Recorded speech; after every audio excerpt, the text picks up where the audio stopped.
예수님의 12사도에 대한 얘기를 지난주에 말씀을 드렸습니다. 오늘은 예수님의 수제자였던 베드로에 대해서 함께 이야기를 하기를 원합니다.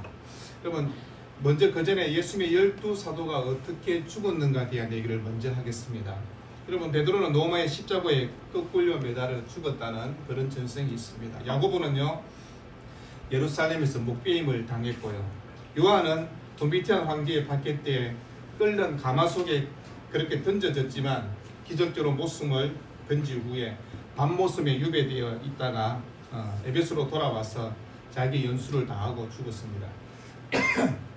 안드레는요, 그리스의 파트리에서 안드레 십자가라 불리지는 X자형으로 그렇게 십자가에 달려 죽기도 했습니다. 빌립은요, 소아시에서 목매에 달려 죽기도 했고, 그리고 아니면 십자가에 달려 죽었다는 그런 정성도 있고, 아니면 돌에 맞아 죽었다는 그런 전승도 있습니다. 바돌레면은요, 아르메니아에서 산채로 살 껍질이 벗겨지고 목베임을 달려 그렇게 죽음을 당했다라고 그렇게 증명. 마태는요, 에디오피아에서 칼에 찔러 죽었습니다. 도마는 인도에서 창에 몸이 찔러 관통되어서 그렇게 죽기도 했고요. 작은 야고보는요, 예루살렘 한 탑꼭대기에 던져진 후에 돌에 맞고 농둥이에 맞아서, 근데 거기서 다시 회복된 후에 결국은 온몸에 톱으로 베임을 당해 죽었다라고 그렇게 전성으로 들려집니다. 다데오는요, 메소포타미아에서 화살에 맞아 죽었고요. 열심당 시몬은요, 페르시아 근처에서 폭도들의 공격으로 치명적 상처를 입고 죽었다는 그런 전성이 그렇게 우리에게 전하여지고 있습니다. 여러분, 공강구문과 사도행전 1장을 보면 12제자의 이름이 나옵니다. 그런데 항상 베드로가 먼저 첫 번째로 그렇게 등장합니다. 우린 그래서 베드로를 향해서 수제자다 그렇게 칭하기도 합니다. 베드로, 그의 이름은 예수 그리스도 앞에 회심과 구원의 은혜 가운데 그의 이름이 관련이 있는 것들을 보게 됩니다. 어떤 데는 베드로를 시몬이라 그렇게 부르고, 어떤 데는 베드로, 어떤 데는 시몬 베드로 그렇게 불리어지기도 했습니다. 근데 그의 본명은 시몬입니다. 그 당시 시몬 그러면 아주 흔한 이름이라 그렇게 생각하시면 되고, 아주 많은 사람이 불리어지는 보편적인 이름 그렇게 생각하면 됩니다. 예수님의 12제자 중에도 시몬이 또 있지 않습니까? 바로 열심당은 시몬도 있었고요. 마태복음 13장 50절에 또 시몬이라는 사람도 등장하는 것을 보게 됩니다. 가롯 유다의 아버지도 그 이름이 시몬입니다. 마태복음 16장에 보면 예수께서 대답해 이르시되 바요나 시몬아 네가 복이 있도다. 이를 네게 알게 한 이는 혈육이 아니요 하늘에 계신 내 아버지시라 했습니다. 예수님이 베드로 볼 때 시몬아 이렇게 불렀습니다. 그런데 바요나 시몬 그렇게 부르시는 것을 보게 됩니다. 바요나 시몬, 바는 아들이란 뜻입니다. 그리고 요나는요, 요한과 같은 말입니다. 그래서 바요나 그랬으니까 요나의 아들 아니면 요한의 아들 그런 이름으로 불려졌습니다. 성경 요한복음 21장 15절에 예수님은 베드로를 요한의 아들 시몬아 그렇게 부르지 않습니까? 그래서 우리가 한창 찬송 볼 때 요한의 아들 시몬아 네가 나를 사랑하느냐 뭐 그렇게 그 찬송을 부르게 되었습니다. 본명은 시몬입니다. 베드로는 새로운 이름이라 보다는 그의 별명으로 가까워진 헬라어에 나오는 페트로스라는 이름에서 나온 겁니다. 반석, 큰 바위 이런 뜻을 갖고 있습니다. 여러분, 베드로 베세다 출신입니다. 그는 어부였습니다. 어부였으니까 아마 거친 손으로 항상 그물을 내리고 고비를 잡고 거친 갈릴리 바다에서 그렇게 일들을 하면서 그의 얼굴은 햇볕에 타서 아마 걸린 얼굴로 그런 삶을 살아왔습니다. 근데 베드로의 성격을 보면 아주 열정적이고 행동하는 사람이고 지도자적인 어떤 리더십도 있는 사람처럼 보입니다. 그런 성격이기 때문에 사복음서를 보면 언제나 베드로는 충동적이고 거칠고 조급하고 격렬하며 지나치게 열정적이며 다혈적이며 충동과 선동에 쉽게 움직이는 사람으로 그렇게 묘사되어 있습니다. 언제나 다른 제자보다 앞장서서 저요 저요를 외쳤던 제자, 질문하기도 좋아했던 제자였습니다. 그래서 12명의 제자 중에 대변인 같은 그런 역할을 하기도 했던 사람입니다. 책 중에 베드로를 소개한 책이 있습니다. 진흙에서 반석이라는 책이 있습니다. 그 책에 보면 베드로의 성격을 이렇게 소개합니다. 베드로가 던진 질문들이란 그 내용에는요, 말고의 길을 잘라버리기도 했고, 예수님을 잡아가려고 했을 때 종이었던 말고의 길을 자르는 사건이 있거든요. 그것을 얘기합니다. 그리고 자기보다 무덤에 더 빨리 도착했던 성격 차분하고 명상적이던 요한이 밖에서 기다리고 있는 동안에 그는 겁없이 먼저 무덤 속으로 뛰어들기도 했던 그런 사람입니다. 그러면 시몬이 예수님을 처음 언제 만나느냐 그럴 때 우리는 잘 알고 있습니다. 그의 동생 안드레를 통해서 예수님을 소개받게 됩니다. 요한복음 1장 40절에 보면요, 요한의 말을 듣고 예수를 따르는 두 사람 중에 하나는 시몬 베드로의 형제 안드레라. 그가 먼저 자기의 형제 시몬을 찾아 말하되 우리가 메시아를 만났다 하고, 메시아는 번역한즉 그리스도라 그렇게 얘기합니다. 여러분, 메시아, 그리스도, 이 말은 같은 말 뜻을 갖고 있습니다. 하나는 아람어고 하나는 헬라어이기 때문에 그렇습니다. 여러분, 그리스도 혹은 메시아라는 뜻은 다 똑같은 뜻으로 기름 부음을 받으신 자, 그런 뜻을 갖고 있습니다. 이스라엘 백성들은 구약 성경을 보면서 언제나 예언된 메시아가 이 땅에 다시 오시는 그날 하나님께서 우리를 다시 회복시켜 주실 것이라는 것을 늘 믿고 있었습니다. 그러면서 자신의 인생의 모든 문제가 메시아가 오시면 다 해결된다는 그런 믿음 가운데 있었던 것을 보게 됩니다. 그런데 오늘 안드레가 먼저 예수님을 만나게 되었다라고 얘기합니다. 그러고 난 다음에 요한의 말을 듣고라고 했습니다. 물론 여기서 요한은 우리가 잘 아는 세례 요한을 가르치고 있습니다.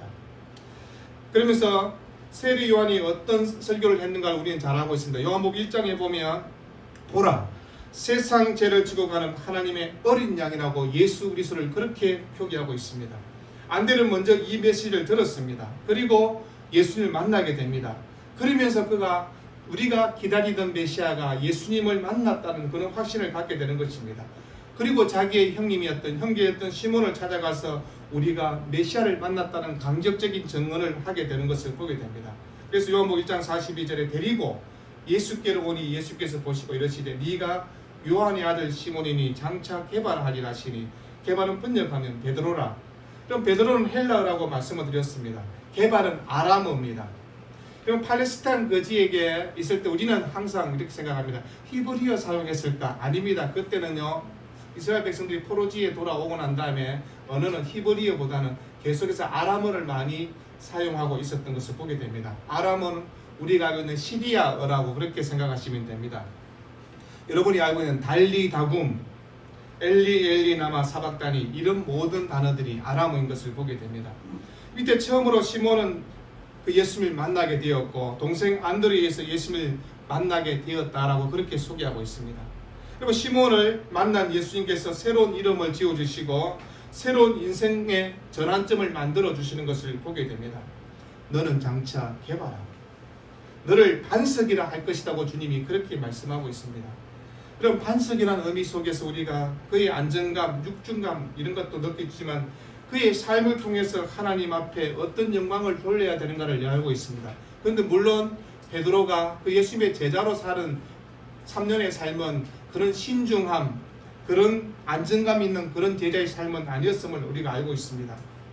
우리가 알고 있는 것처럼 요한복음 13장 보면 예수님이 제자들을 발을 씻겨 주실 때가 있었습니다. 한 명씩 씻겨주다가 베드로 차례가 되었습니다. 그래서 예수님이 베드로의 발을 씻겨주자 하자 베드로가 벌떡 일어나서 뭐라고 얘기합니까? 아니 선생님, 제가 예수님 발을 씻겨줘야 되지 어떻게 주님이 내 발을 씻겨줍니까? 라고 그렇게 말하죠. 그때 예수님이 내가 너를 씻겨주지 않으면 아무런 상관이 없다 이런 말을 하자 베드로가 뭐라고 합니까? 그러면 주님 발 말고 온몸으로 다 해서 목욕까지 씻겨주셔야죠. 그렇게 말하는 것을 보게 됩니다. 그럼 베드로의 행동을 보면 거침없이 그가 말하는 것들을 보게 됩니다. 그러면서 그의 말들은 항상 감정적이고 기복적인 가운데 말들이 격한 감정으로 그렇게 표현된 걸 봐서 다혈적인 사람이라는 것도 우리가 알 수가 있습니다. 여러분, 다혈적인 사람은 화도 잘 내지만 금방 또 잘 풀리거든요. 제가 그렇습니다. 금방 화냈다가 금방 돌아서 우리 집 사람은 삐져 있는데 나는 하나도 화가 안 나 있거든요. 왜냐하면 다 풀렸으니까. 아마 이런 성격 때문에 다른 사람들, 옆에 있는 사람들 어떨까요? 힘들지 않겠습니까? 저는 나는 뒤끝이 없고 깨끗해. 저도 전혀 화를 냈다가 뭐 이제 다 생각도 안 하고 다 잊어버렸는데 우리 집 사람은 꽁해가지고 있고 마음속에 힘들어하거든요. 그러면 주변의 사람은 힘들게 할 수 있는 사람이라고 얘기하는 것입니다. 그리고 베드로가 얼마나 용감했는지 주님이 오시는 것을 보고 바다 위로 첨벙 뛰어들지 않습니까? 여러분, 바다 위를 걷다가 물에 빠진 최초의 사람이 베드로인 것을 우리가 보게 됩니다. 그러면서 베드로가 저는 결코 주님을 부인하지 않겠습니다라고 그렇게 얘기합니다. 그러가 호언장담했지만 자그마한 계집종 하나 앞에서 나는 결코 예수를 본 적이 없다라고 그렇게 맹세하며 저주까지 하는 것을 보게 됩니다. 주님 앞에서는 내가 주님을 결코 버리지 않습니다. 그러다 주님이 잡혀가니까 계집종 한 명이 당신도 함께 같이 있었지 않느냐 그러자 그가 뭐라고 얘기합니까? 나는 저 사람 몰라. 이렇게 말했던 것을 보게 됩니다. 여러분, 그런데 오늘 성경을 우리 잘 보면 예수님께서 베드로를 향해서 장차 개바라 부를 것이다 라고 그렇게 되어 있는 것들을 보게 되면 지금은 아니지만 앞으로 베드로는 개바, 반석 같은 사람이 될 거야 라고 그렇게 얘기합니다. 우리가 지금은 아니지만 장차 하나님의 나라에 아름답게 쓰임받는 인생이 된다라고 주님이 그렇게 말씀하고 있는 것입니다. 그의 삶을 지금 있는 근으로 바라보는 것이 아니라 앞으로 변화될 삶을 통하여서 하나님의 뜻을 이루고 하는 사람이 될 것이라고 그렇게 얘기하는 것입니다. 그래서 베드로의 그 신앙의 고백에 주님께서 교회를 세우시겠다고 그렇게 말씀했던 것을 보게 됩니다. 하나님께서 베드로에게 이런 은혜를 주셨습니다. 그러면 처음에는 베드로가 정말 불안정하고 충동적이고 감정에 큰 변화를 보였던 그런 사람이었습니다. 근데 우리가 복음서에 나타난 예수님의 제자들은 다 불완전한 사람들이었습니다. 그런데 사도행전을 보면서 우리가 느끼는 것은 무엇입니까? 반석의 사람이 되었다는 것입니다. 굳건한 반석에 되어서 하나님의 나라와 복음의 진보를 위해서 일했던 사람. 그리고 실패와 배반의 모습으로 비춰진 복음서의 초반의 그의 삶과는 전혀 다른 후반부의 인생은 주님을 위해서 십자가의 삶을 온몸으로 증거하며 살았던 사람. 그가 베드로라고 얘기하는 것입니다. 우리는 때도 베드로를 보면서 우리도 초반부의 인생은 하나님의 뜻을 향해서 온전히 살지 못하였는데, 그러나 우리가 인생의 중반부를 거치고 인생의 후반부가 되면서 하나님을 위해서 기꺼이, 주님을 위해서 기꺼이 내 목숨을 드릴 수 있는 사람으로 바뀌어지는 삶을 살아야 되는 것을 얘기하는 것입니다. 그러면 신앙생활에서 우리가 호언장담할 때 있지 않습니까? 언제요? 내가 아무것도 없을 때요. 여러분, 총각 때는요, 주를 위해 죽겠냐 그러면 손들라면 다 손들지 않습니까? 왜? 나는 아무것도 없으니까. 내 앞에 마누라가 있는 것도 아니고 자식도 있는 것도 아니고 재산도 있는 것도 아니고, 그래서 대학생들 모아놓아서 수련회 하면요, 주를 위해 살자 그러면 다 손들지 않습니까? 그런데 40대 된 사람들 모아놓고 청장년 집회하면요, 주를 위해 살겠습니까? 그러면 손을 쭈삐쭈삐 올리기 힘들어합니다. 왜요? 내가 죽으면 우리 마누라가 고생하고 우리 자식들이 고생할 텐데 싶어서 손을 반쯤 올리다가 내립니다. 여러분, 베드로가 처음에는 그랬습니다. 주를 위해 죽겠냐 하니까 예스, 죽겠습니다. 근데 막상 죽음이 문 앞에 떠오르니까 나는 몰라요 이라고 얘기했던 사람인 것을 보게 됩니다. 여러분, 우리가 신앙생활하면서 직접적으로 우리 주님을 부인한 적은 없습니다. 우리 앞에 총칼을 가누고 너 예수 믿을래 안 믿을래 그렇게 한 적이 없기 때문에 우리가 주님을 직접적으로 부인한 적은 없습니다.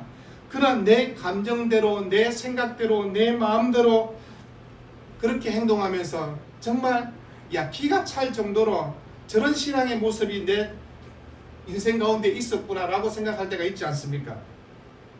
근데 주님이 반석을 우리를 만들어 주셨다고 얘기합니다.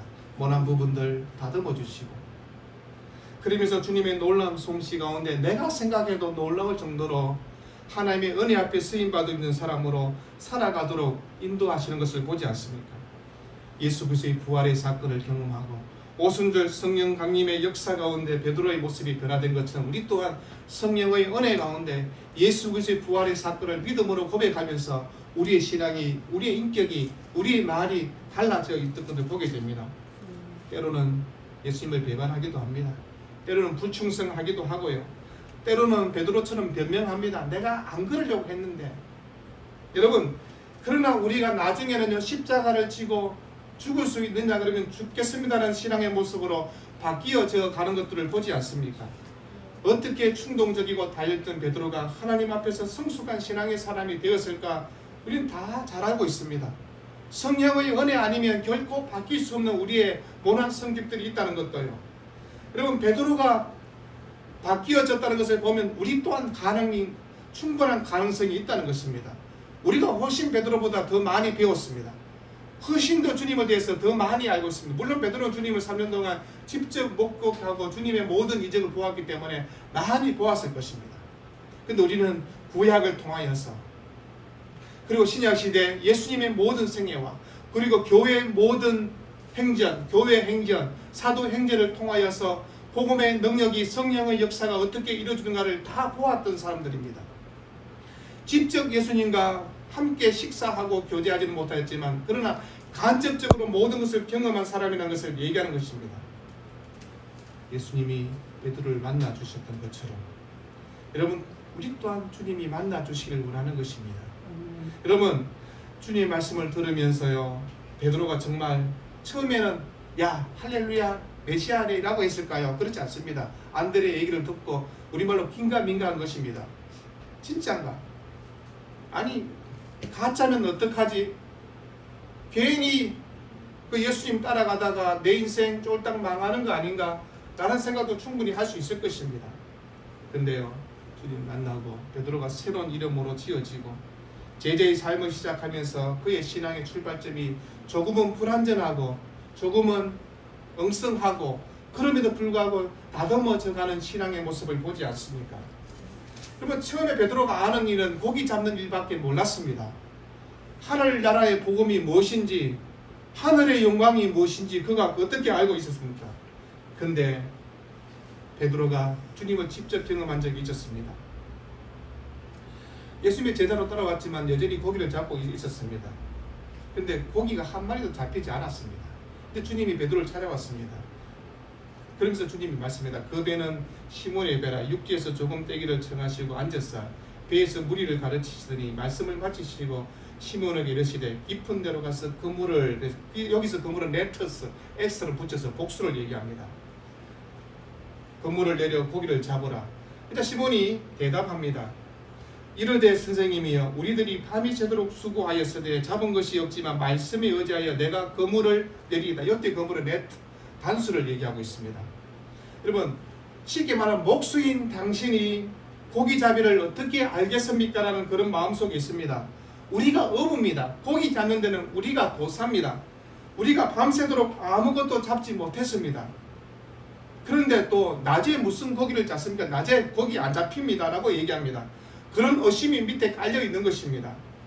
근데 베드로가 주님의 말씀에 의지하여 그물을 내리고 결과가 무엇인가를 설명합니다. 그물이 찢겨질 정도로 고기를 잡아서 혼자서 끌어낼 수 없어서 다른 배에 있는 친구들의 도움으로 많은 고기를 잡았다라고 성경은 우리에게 소개하고 있습니다. 여러분 이 사건을 통해서 베드로가 예수님이 어떤 분인가를 깨닫게 되고 예수 그리스도의 제자가 되고 그리고 안드레와 야고보와 요한이 합사하게 되고 주님의 제자로서의 삶을 살아가는 것들을 보게 됩니다. 여러분 신앙생활은 어떤 면에서 계속해서 예수 그리스도를 체험하는 일련의 과정인 것을 보게 됩니다. 여러분 성경을 왜 읽으라고 계속 강조합니까? 성경을 읽으면 하나님을 만나니까요. 성경을 읽으니까 예수 그리스도를 만나니까요. 성경을 읽으면서 아 저런 인생이 되어서는 안 되지라는 생각을 갖게 되고 성경을 읽으면서 나는 저런 사람처럼 살아가야지라는 생각을 갖도록 하는 것입니다. 여러분 하나님이 어떤 분인가를 깨닫게 되고 예수 그리스도에 대해서 실존적 체험이 이루어지고 더 깊이 그리스도를 알아가는 그런 신앙의 삶이 되는 것입니다. 여러분 베드로의 신앙적 체험을 통해서 우리가 알고 있는 변화산 체험을 또 우리에게 소개하고 있는 것들을 보게 됩니다. 예수님이 특별히 12제자 중에 베드로, 야고보, 요한 3명을 데리고 변화산으로 올라갔습니다. 뭐 높은 산이 아니라 나지막한 산입니다. 주님이 늘 기도하는 그 장소였습니다. 그런데 구약의 모세, 엘리야가 나오게 됩니다. 선지자의 대표 엘리야, 또 하나님의 말씀 율법의 대표 모세, 예수님이 그곳에서 예수님이 완전히 변화된 모습을 베드로가 보게 되었다고 얘기합니다. 그러면서 하늘의 소리를 듣지 않습니까? 이는 내 사랑하는 아들이라는 음성을 듣게 됩니다. 그럼 베드로가 이런 놀라운 신비한 체험들을 하게 되었습니다. 그러면서 예수님의 변화된 모습을 체험하게 되고 목격하게 되었고 산에서 하나님의 영광을 그가 보았습니다. 그러면서 내 삶의 모든 전부를 들여서 주님을 따르겠다는 그런 굳은 결심도 그가 했을 것입니다. 그럼 변화산 체험이여 베드로의 인생에서 지나칠 수 없는 중요한 체험을 다시 하게 됩니다. 무리를 걷는 체험을 한 것입니다. 비록 물에 빠졌지만 무리를 걷는 베드로의 체험을 통해서 주님의 도우심으로 물에서 건져짐을 받게 되고 그러면 주님의 말씀이 베드로를 향해서 믿음이 작은 자여 왜 의심하느냐고 그런 얘기를 들었습니다. 주님이 베드로를 향해서 야 너는 왜 이렇게 믿음이 없니? 이렇게 말하지 않았습니다. 믿음이 작은 자여라고 그렇게 말했습니다. 왜 주님께서 베드로를 향해서 이렇게 말씀했을까요? 여러분 믿음이 없다면 물 위로 걸을 생각도 하지 않습니다. 예수를 따르러 갈 생각도 하지 않을 것입니다. 신앙생활 시원찮게 해도요 믿음이 작지만 믿음이 있으니까 주님을 따라가는 것입니다. 남들처럼 100% 완전한 헌신은 아니어도 작은 믿음을 붙들고 주님 따라가는 길 멀리서 따라 한 걸음 한 걸음 나아가는 것들을 보게 되지 않습니까? 여러분 우리가 순간적으로 물 위를 걷는 믿음 같은 그런 체험도 할 수 있지만 때로는 물에 빠지는 체험도 하게 됩니다. 우리의 믿음이 작기 때문에 그런 일이 일어나지 않습니까? 여러분 그러면서 그 물 위를 걸어오시는 예수님께서 안심하라라고 그렇게 말씀합니다. 난이 두려워하지 말라라고 그렇게 말씀합니다. 난이 여러분 영어로 it is I라고 그렇게 되어 있습니다. 헬라어로는 에고 에임이라는 단어입니다. 여러분 이 말은요 구약 성경 출애굽에 이 말씀을 하고 있습니다. 하나님 모세를 찾아오실 때 모세가 하나님께 묻습니다.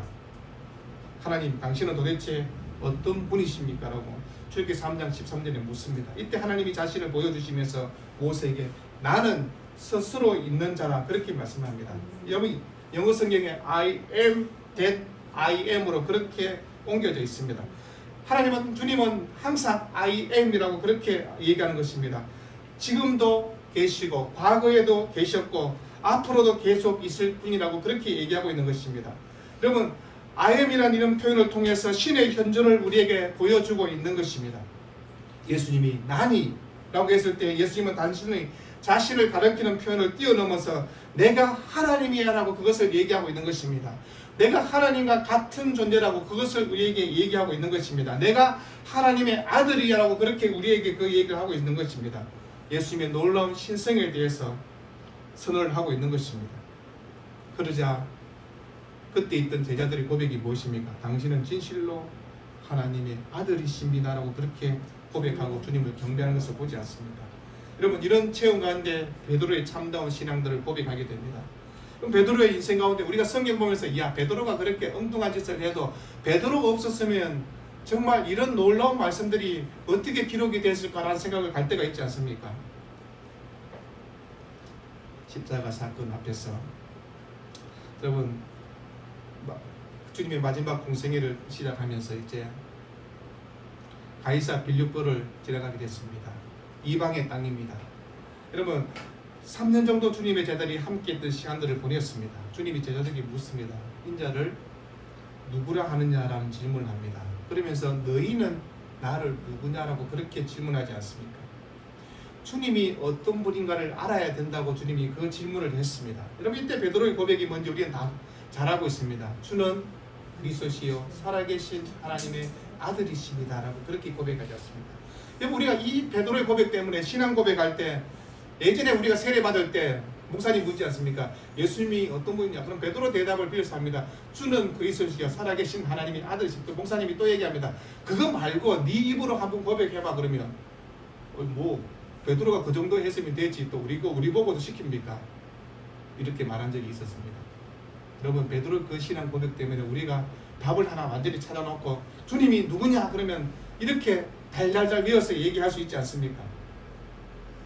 우리가 이 땅을 살아가면서 구약시대부터 기다려왔던 메시아 그러면서 주님을 고백했던 베드로 앞에서 주님이 뭐라고 칭찬한 걸 잘하고 있습니다. 바요나 시몬아 네가 복이 있도다. 이를 네가 알게 아니는 혈육이 아니요 하늘에 계신 내 아버지시다 라고 그런 말씀을 듣게 됩니다. 그래서 마가복음 14장 20절에 예수께서 제자들에게 이르시되 너희가 다 나를 버리리라 이는 기록된 바 내가 목자를 치리니 양들이 흩어지려 하였습니다. 여러분 그때 베드로가 불뚝 일어나서 보여준 반응이 무엇입니까? 주님 다 버릴지라도 나는 그리하지 않겠나이다 라고 그렇게 호언장담을 합니다. 다 버려도 나는 결코 버리지 않을 것이다. 12명 중에 11명이 다 주님을 부인하고 도망가도 나는 결코 그러지 않을 것입니다. 큰소리 쳤던 베드로입니다. 주님이 내가 진실로 내게 이르노니 오늘 이 밤 닭이 2번 울기 전에 네가 3번 나를 부인하리라는 말씀을 듣게 됩니다. 그때 베드로 반응이 뭡니까? 베드로가 힘있게 말하되 내가 주와 함께 죽을지언정 주를 부인하지 않겠나이다. 그리고 베드로의 대답이 거침없이 나왔습니다. 자신만만하게 장담했던 베드로, 그런데 베드로가 3번이나 예수님을 부인하지 않습니까? 그러면서 저주까지 하는 모습을 보여주고 있습니다. 여러분, 섰다고 하는 그 순간에 넘어질 수 있음을 우리에게 보여주는 것입니다. 그래서 신앙은 내 힘으로 내 의지로 살아가는 것이 아니라는 것을 얘기하는 것입니다. 주님의 은혜가 나를 붙들지 않으면, 성령께서 함께 하지 않으면 내 신앙은 이렇게 흔들릴 수밖에 없음을 얘기하는 것입니다. 여러분, 우리가 살아가는 삶의 자리에서 늘 주님 앞에 어떤 신앙의 고백으로 살고 있는가를 얘기하는 것입니다. 여러분, 예수님을 언삼시 팔았던 유다나 예수님을 3번이나 부인하고 저주했던 베드로의 죄나 차이가 뭐가 있습니까? 다 똑같은 놈들입니다. 그런데 베드로는요, 회개했고 가룟 유다는 자기의 잘못을 뉘우치기는 했지만 회개하지 않았습니다. 그럼 베드로가 우리에게 보여준 것이 무엇입니까? 그런 큰 죄를 지어도 주님을 저주까지 하면서 했던 그 삶이지만 그가 회개하니 하나님 앞으로 돌아와서 쓰임받은 인생을 살았음을 우리에게 보여주고 있는 것입니다. 진정한 회개는요, 뉘우침 정도가 아니란 것입니다. 뉘우치는 것은 이거 잘못되었네, 그 정도 생각하는 것입니다. 하나님께로 완전히 돌아오라고 얘기하는 것입니다. 베드로가 보여준 모습이 뭡니까? 닭이 울고 그가 밖으로 뛰어나가서 통곡했다라고 얘기합니다. 내가 주님 앞에 선 줄 알았는데 이렇게 실패한 인생이 되었구나. 내가 주님 앞에 정말 다른 제자보다 남다른 제자라고 생각했는데 결코 그렇지 않구나 것을 그가 깨닫게 되는 것입니다. 그러면서 그 고백 위에 반석 같은 신앙으로 바뀌어져가는 삶을 살았음을 얘기하는 것입니다. 부활하신 주님을 만난 베드로의 모습이 어떻게 변화되는가를 우리는 알고 있습니다. 그러면 3번이나 주님을 부인했던 베드로입니다. 근데 주님이 찾아와 주십니다. 아직도 너가 나를 사랑하느냐고. 그러자 베드로가 네, 제가 주님을 사랑합니다라고 그렇게 고백합니다. 그래서 주님이 베드로 향해서 내 양을 먹이라라는 그런 소명을 받게 됩니다. 우리가 많이 보았던 영화 쿠오 바디스를 다 기억하실 것입니다. 다 보셨죠, 그죠? 저도 감명 깊게 봤습니다. 한 2-3번만 본 것 같습니다. 우리가 알고 있는 네로 황제가 그 노마 씨를 불러 방화를 일으켰습니다. 그러면서 방화의 핑계를 가지고 그리스도인들에게 그것을 책임을 전가시키며 핍박을 했습니다. 이때 핍박을 피해서 그 노마를 벗어나려던 그 베드로가 반대 방향에서 시내로 향하시는 주님을 만나게 되는 그 장면이 여러분 아마 기억나실 것입니다. 그러면서 깜짝 놀라서 묻습니다. 쿠바디스 도미네, 주님 어디로 가십니까? 라고 그렇게 묻습니다. 이 물음에 주님은 나는 네가 버리고 가는 저 양떼들에게로 내가 간다라고 그렇게 말씀하지 않습니까? 그때 베드로가 다시 한번 깨어지는 모습을 보여줍니다. 주님, 제가 가겠습니다. 제가 가서 그 양떼를 돌보겠습니다. 그럼 베드로의 이 변화된 모습을 우리가 보면서 우리의 신앙을 다시 한번 생각해 보는 것입니다. 때로는 다혈질적으로, 충동적으로 그렇게 했지만, 여러분 사도행전 5장을 보면요, 그들을 끌어다가, 제자들을 끌어다가 공회 앞에 세우니 대제사장이 물어 이르되 우리가 이 이름으로 사람을 가르치지 말라고 응검하였으니 너희가 너희 가르침을 예루살렘에 가득하게 하니 이 사람의 피를 우리에게로 돌리고자 함이라. 그때 베드로가 이런 대답을 합니다. 사람보다 하나님께 순종하는 것이 마땅하니라고. 그리고 신앙의 핍박 가운데 우리가 뭘 대답할까 고민할 필요가 없습니다. 베드로가 이미 다 가르쳐 주었습니다. 사람보다 하나님께 순종하는 것이 마땅하지 않느냐고 우리에게 대답을 가르쳐 준 것입니다. 그럼 베드로의 인생이 어떠했는가를 제가 말씀을 드렸습니다. 여러분, 초대 교부였던 클레멘티의 말을 인용해서 유세비우스라는 그 역사학자는 그렇게 얘기합니다. 그러니까 로마에서 자신의 아내와 함께 체포를 당하게 되고 죽어가는 자신의 아내를 향하여서 예수 그리스도를 부인하지 말라고 그렇게 얘기하게 합니다. 그러면서 내 사랑하는 아내여, 주님을 기억하시오. 그러면서 자신의 아내가 순교하는 것을 지켜보고 격려하면서 자기는 자기 차례가 되어서 내가 한 가지 부탁이 있다고 얘기합니다. 내가 어떻게 십자가에 그대로 달려 죽을 수 있느냐고. 그런 자격이 나는 없다고. 나를 거꾸로 매달아서 십자가에 매달아 달라고 그렇게 얘기하는 것을 보게 됩니다. 베드로는 십자가에 거꾸로 매달린 채 그렇게 순교하게 되는 것들을 보게 됩니다. 사랑하는 성도 여러분, 베드로의 인생을 우리가 어떻게 짧은 이 시간에 다 이야기할 수 있겠습니까? 짧게 한번 생각해 보았습니다. 그럼 한 주 동안 베드로를 한번 떠올려 보십시오. 우리가 천국에 가서 베드로를 만날 것입니다. 당신은 처음에 정말 이런저런 신앙의 모습이 있었지만 성령의 은혜 가운데 사도행전에서 보여진 당신의 신앙을 보면서 나도 당신처럼 살기를 원하였다고, 당신이 따랐던 예수 그리스도를 나도 이렇게 따르고 여기에 왔다고. 여기 천국에서 베드로가 우리 손을 잡아주면서 그래, 내가 보았다. 나도 그때 그랬는데, 근데 내가 회개하고 주님 앞에 돌아와서 내 삶을 돌이켜서 이런 삶으로 살아왔다고. 그러면서 베드로가 우리에게 마지막으로 부탁했던 말을 여러분에게 전하면서 오늘 설교를 마칠까 합니다. 우리가 알고 있는 베드로후서 3장 18절입니다. 오직 우리 주 곧 구주 예수 그리스도의 은혜와 그를 아는 지식에서 자라가라. 영광이 이제와 영원한 날까지 그에게 있을지어다. 기도하겠습니다.